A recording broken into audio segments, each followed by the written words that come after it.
জুলাই অভ্যুত্থানে আহতদের পাশে থাকার নিশ্চয়তা দিয়েছেন বাংলাদেশ সেনাবাহিনীর প্রধান জেনারেল ওয়াকারুজ্জামান।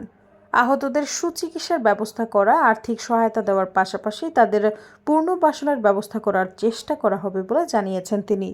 রোববার সন্ধ্যায় জুলাই গণ অভ্যুত্থানে আহত ছাত্রছাত্রীদের সম্মানে আয়োজিত ইফতার ও নৈশভোজ অনুষ্ঠানে সেনাবাহিনী প্রধান এসব কথা বলেন। ঢাকা সেনানিবাসের সেনা মালঞ্চে সেনাবাহিনী এই অনুষ্ঠানের আয়োজন করে। সেনাবাহিনীর প্রধান জেনারেল ওয়াকারুজ্জামান জুলাই গণ অভ্যুত্থানে আহত ছাত্রছাত্রীদের সঙ্গে কুশল বিনিময় করেন এবং তাদের খোঁজ খবর নেন। এই ইফতার ও নৈশভোজে জুলাই গণ অভ্যুত্থানে আহত ছাত্রছাত্রীবৃন্দ, সেনাবাহিনীর ঊর্ধ্বতন কর্মকর্তাবৃন্দ, বেসামরিক পরিমণ্ডলের বিশিষ্ট ব্যক্তিবর্গ ও বিভিন্ন সরকারি হাসপাতালের পরিচালকবৃন্দ অংশগ্রহণ করেন।